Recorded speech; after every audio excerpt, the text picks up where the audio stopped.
Hi, welcome to One Eye on the Page. I'm Scott. It is November end of month wrap up. I read 24 books this month, the most I've read in a month this year, and we're going to go over them from worst to first. Let's go.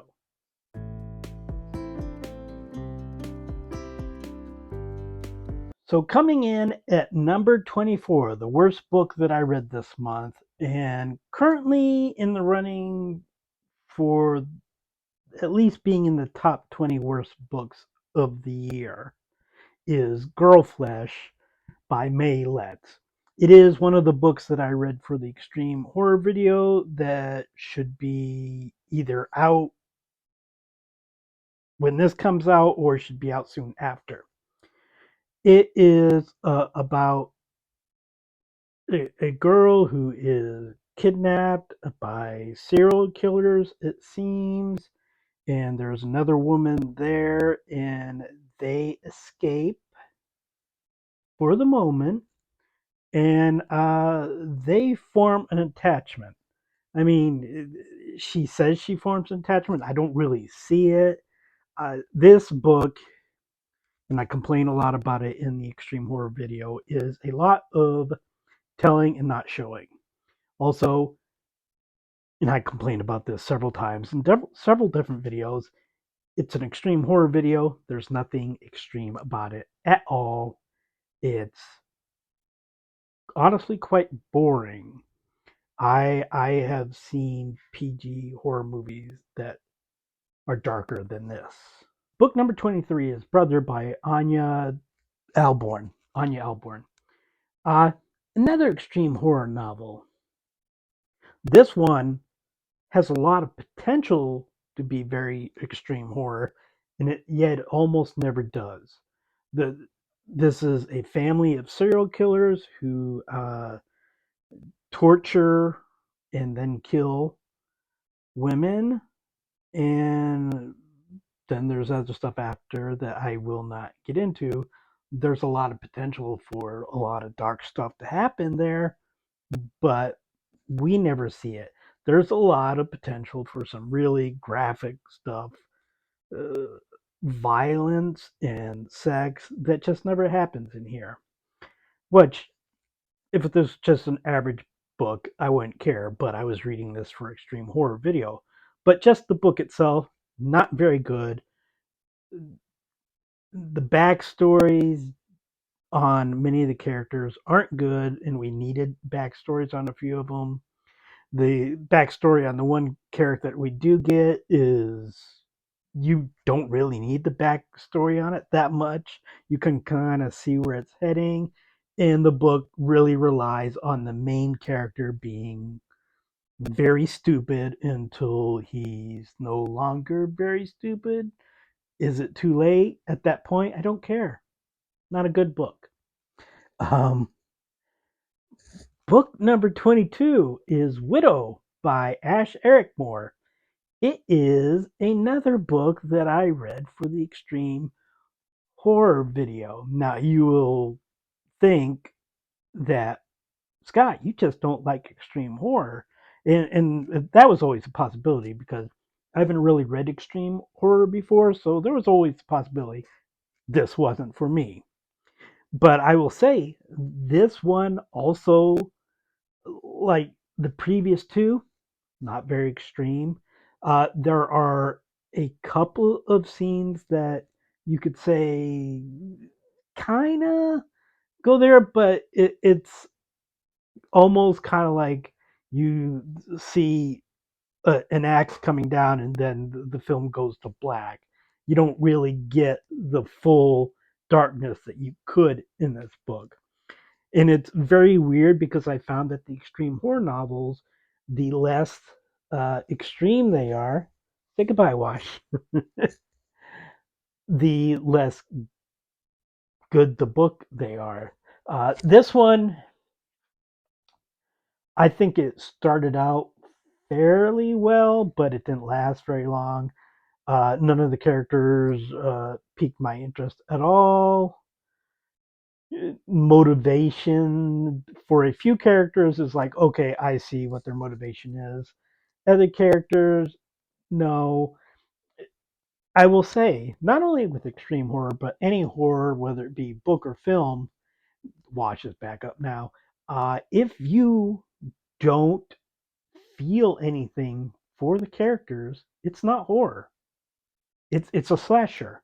And if that's what you want, that's fine. But when I go to horror, I want to feel the horror. I want to care whether or not characters die or are tortured, or I care about their journey, whatever it is. And that's just not the case with these three books. Now I will say the other two extreme horror books I read are not coming up right now. They will be coming along later in the video. So I do have some good things to say about extreme horror books, just not right now. Book number 21 is The Gold Bat by P.G. Wodehouse. It is another school story from P.G. Wodehouse. It was one of his earlier books. I believe it was his third written one, published maybe in 1904, 1903, thereabout. I have a hair hanging there. So it it has a lot of the same problems that the Pot Hunters does. Too many characters, not a real defining plot, just a bunch of different stories kind of meshed together. Involves a small gold bat which has gone missing, that was borrowed by somebody, and it's just happened to have gone missing at a place where some students tarred and feathered the statue of a prominent citizen. So that makes the person who owned the gold bat, who didn't do the tarring and feather, open to blackmail, bribery. So hasn't quite reached Woodhouse's trademark humor yet in this book. Lots of sports talk about sports I know very little about, don't particularly care about early 20th century rugby or cricket. So, yeah, but it was a book that I need to read for me to start doing my 5-year battle for P.G. Wodehouse. Book number 20 is Hobgoblin by John Coyne. As I have said in my weekly wrap up videos, this is a book that I have read previously, decades ago. I really liked it then. I was a teenager then, uh, filled with teenage angst. Don't look at me like that, Wash. And I decided to reread it, which was a mistake.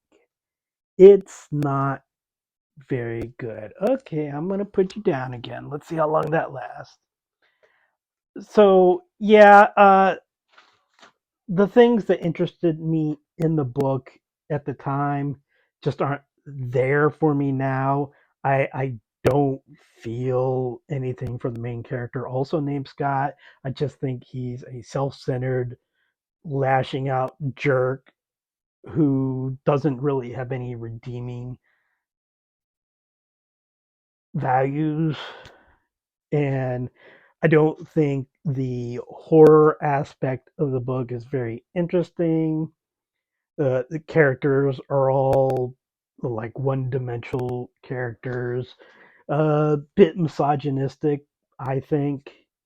So yeah, if you have a book that you love from your youth, you haven't read it since your youth, probably don't, because you will feel bad. Now I have another cat in here. Book number 19 is volume 13 of the collected short stories of Guy de Maupassant. It is the last volume of the stories that I read. I read the last three volumes this month. This is the worst of them. These stories were largely published during the last years of his life. Uh, he died from syphilis related causes, and just there are really no good stories in this volume. I am working on doing my top 20 and my bottom 20 books for the year, which could change obviously with books that I read in December.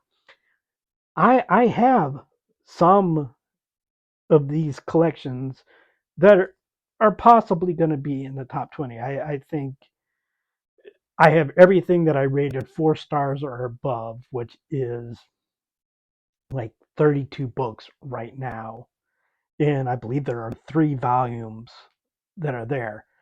But there's one volume, this one, that is ranked fairly low and could be in the bottom 20. Okay, I just had to do a FaceTime with Robin for help with her essay, which she has to write in the next 5 hours, apparently. Procrastination. All right. Book number 18 is Candles Burning by Tabitha King and Michael McDowell. This is a book that McDowell worked on before his death, and then Tabitha King was picked to finish it up.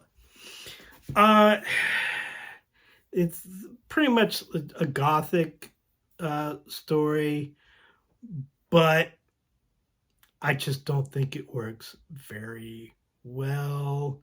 I think it takes too long to get where it's going. Let's say it's like 400 pages, and like 325 of those are this kid when she's like 8 years old, and then like the last 75 pages are like rapidly through her becoming a teenager, then an adult, and it just does not work for me. Book number 17 is the collected short stories of Guy de Maupassant, Volume 12, a little bit better than Volume 13. The stories were basically all mid. Nothing really stood out. Nothing was extremely horrible. Just not a lot to it. Book number 16 is The Seven Husbands of Evelyn Hugo by Taylor Jenkins Reid. I think this is basically a story of 2 stories. The Past of Evelyn Hugo is a story that I like quite a bit, although I do not like Evelyn Hugo as a character. But the story basically set in the present with her interviewing with a reporter. I thought that was absolute abysmal writing. It was amateurish. It was relying way too much on coincidence, and it was utter garbage. If you had just taken all that out and just given me Evelyn Hugo's past and then like a little basically a postscript like they kind of do in here, but without all the reporter stuff in it, that would have been a pretty good book. It wasn't as good as it could have been. And book number 15 is the collected short stories of Guy de Maupassant, Volume 11. A little bit better, but again, still the tail end of his career. The stories just aren't as good as earlier ones. As I've said before, he has novels that I may at some point get around to reading. I do not know. A video that I do plan to do is I'm going to select a mega volume of his stories, about 50 or so, and say, this is the essential short story collection for him, but have no idea when I'm going to get to that, because is there a lot of people who even know who he is? I didn't until like earlier this year. So book number 14 is The Union Street Bakery by Mary Ellen Taylor. It's a book that doesn't really know exactly what it wants to be, whether it wants to be historical, a mystery, a ghost story, a family drama. It just kind of throws all of it into the blender and bakes it, and it's okay, but it is also a book that just kind of ends, and it's like, wait, there was more that we should have gotten. And there's at least one other book written with these characters and all.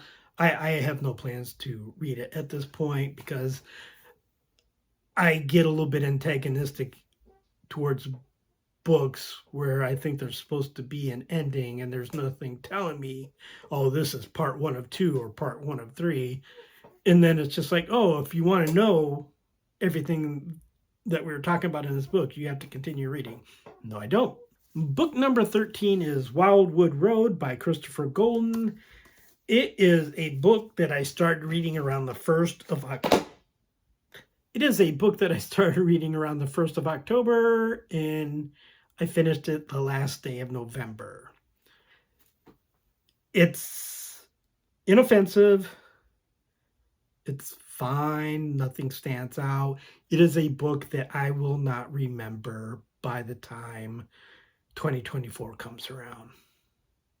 Christopher Golden has other stories that are more interesting. Book number 12 is A Room with a View by Ian Forster. It's essentially a romance in which the main characters don't really spend a lot of time together. We don't really see their romance. We don't see the love between them. It's kind of, we're told these people love each other. Why? Well, we don't really know. They just do. So take it. And the jilted love is more interesting to me than the one that she ends up with. I'm not saying he's a good guy, but he's more interesting and he seems to learn. And then we told he regressed, but we don't see that he regressed. So I would have been more interested in seeing a little bit more of that relationship, even if they weren't together. I would have liked to see what went on after. Book number 11 is The Screwtape Letters by C.S. Lewis. It's an epistolary novel, which I have expressed in the past. I'm not a big fan of epistolary books, but it was still entertaining, a lot of humor, very basic religious views in here. Obviously, C.S. Lewis was a Christian and had Christian views, but I still think his viewpoint from the demon side, the demon bureaucrats, was still very interesting and again pretty funny. I think it's just it's an epistolary novel, and you're already losing out a little bit with me there. Book number 10 is not a book at all. It is the uncollected short stories of Stephen King, which I've talked about previously. I read all the uncollected short stories that Stephen King had because I'm going to be ranking his short stories. So I have read every story that he has published for money because I haven't read some of his like early work that is out there, but it hasn't been collected, and it's not in some anthology or anything. Now, of course, there is a Stephen King story collection that's going to be coming out in May, which has 5 stories in it that I have not read, that have not been published elsewhere. But I will get to that bridge when I get there. There are some truly awful stories among these uncollected stories. There are some of his early works, they're really, really bad. But there are some stories that are also pretty good.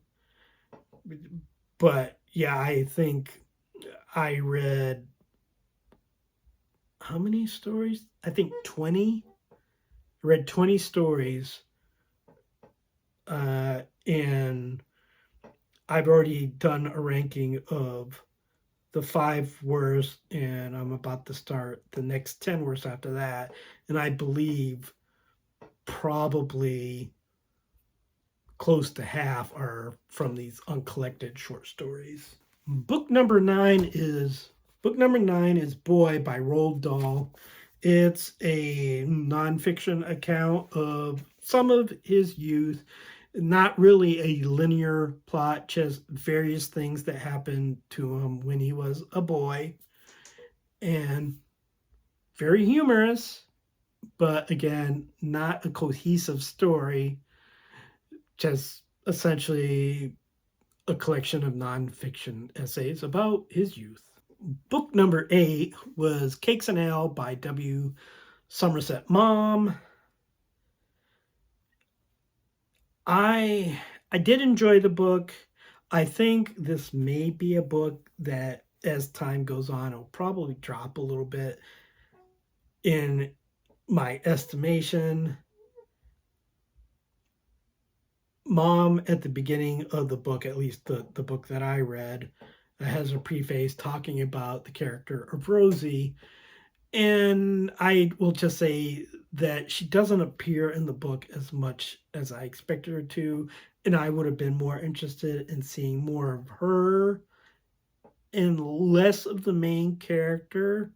Although I did like the main character. I say main character, he's the narrator, and he's kind of the main character, but he's kind of not. He's kind of telling the story of this couple, Rosie, who married this famous novelist, except he wasn't famous at the time. And by the time he became famous, he and Rosie were no longer together. Uh, I think I would have enjoyed it more if it wasn't first person point of view, and if I got more Rosie in it. But still, a very good novel. Book number 7 is Clown Hunt by Judith Sonnet, which is another of the extreme horror novels. See, I told you they would be here. Actually, a pretty good novel. I will say that this novel started the best of any of the 5 extreme horror novels. And if it had continued on the same quality as it had started out in the first half, it, it, it's number 7. It would have been top 3 maybe. But once we got to the actual clown hunt, which weren't clowns, but people who were dressed as clowns, or people who were somewhat dressed like clowns, and people who happened to be with the people who were dressed like clowns, I think it just really dropped in quality. Some of it was still good, but especially the ending, didn't like it. I thought the first half or so was really great. Also, some good LGBTQ representation in there. Also, probably the most violent of the 5 books overall. There's another book that has scenes that are more violent, but doesn't have more violent scenes in quantity. I enjoyed it. I just think it just dropped as we got to the end of the novel, or it would have been higher. And book number 6 is Dead Inside by Chandler Morrison, the last extreme horror novel. I did not like the main character. Not a lot to like about the main character, who is also the narrator, but I understood him. I will say that what this book does better than any of the other extreme horror novels is it builds up. And I'm going through probably the first 60-70% of this. And this is the first extreme horror novel I read in this group of 5. And I was like, this isn't very extreme. And then it just walloped me with a very graphic scene. And then the book ended possibly an even more graphic scene. These 2 scenes, and there's really only 2 scenes that I would consider graphic, although there's talk about other stuff that if you were to see it, yes, it would be graphic, but the description of it isn't graphic. But those 2 scenes are the most graphic scenes in any of these books. Just Clown Hunt had more scenes, and some that, particularly one, they're pretty close in extreme graphic detail. But this one was a good novel overall, not including the extreme horror aspect of it. I do think it does rely a little bit on coincidence, but I could say that about many novels in this collection. Book number 5 is The Bell Jar by Sylvia Plath. First time I read this, I did not care for Esther, the main character. I think that the book does talk a lot about mental health, a lot of good conversation about mental health, but also the main character was just unlikable. Not because of mental health issues, but because she's very superficial and just kind of a nasty person to other people. If I looked at my thoughts about other people, maybe I would be like Esther too. I'd like to think I would not, but still, very good book. Parts of it will stick with me for quite a while. Book number 4 is Half a King by Joe Abercrombie. It is a fantasy novel. It is the first book in a 3-book series. Well, I really like this book. I do not know that I'm going to read the rest because I do know that, well, the main character in here will appear in the next 2 books in the collection. Not necessarily going to be the main character, or definitely going to be somewhat different than we see him. And that can be a good thing, but it's also like I really liked this book. I don't know if I'm quite prepared for looking at it with him being a different type of person. What I may just do is just give a little bit time and distance away from the book and then read book 2, and then I may feel better about it. Book number 3 is Leave It to Smith by P.G. Wodehouse. It's a very funny book. Very, very funny, but it also has Smith in it, which he's not a very likable character. And as I mentioned before, I do a Wodehouse podcast with Robin, so we talk about the character quite a bit. Robin really hates Smith, and that's kind of rubbed off on me a little bit too. I really enjoyed this book so much more when I first read it because I read it last year after I read the Jeeves and Wooster books, and I read this as part of the Blandings Castle books. So I hadn't read anything about Smith before. So that was my first experience with Smith. Now I've read all the Smith books, so my feelings about Smith have changed. Still super funny book. You should read it even if you don't care for Smith because of all the Blandings Castle stuff. Book number 2 is Starter Villain by John Scalzi. Super funny book. Super interesting book. I really identified with the main character.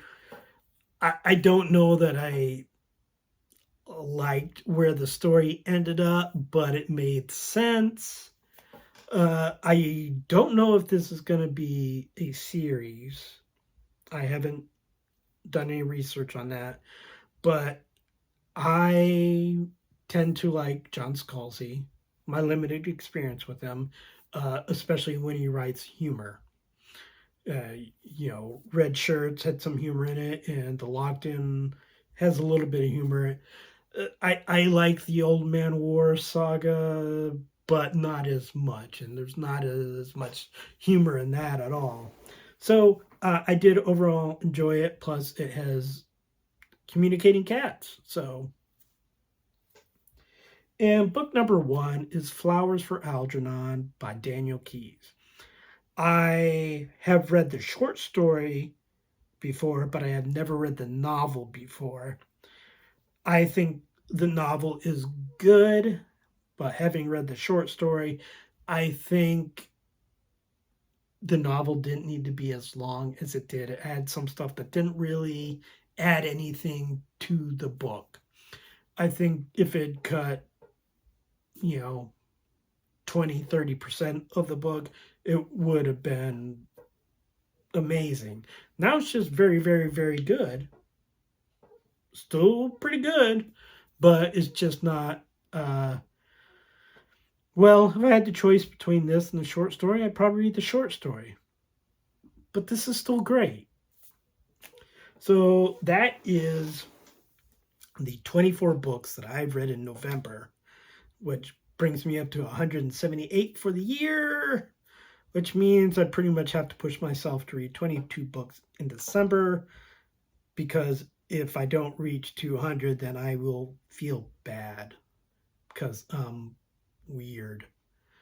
So we'll see what happens. And then, of course, at the end of the year, I will do a status report on everything I've read this year and talk about my top 20 and my bottom 20 books. So please like and subscribe, leave a comment, and I will talk to you next time.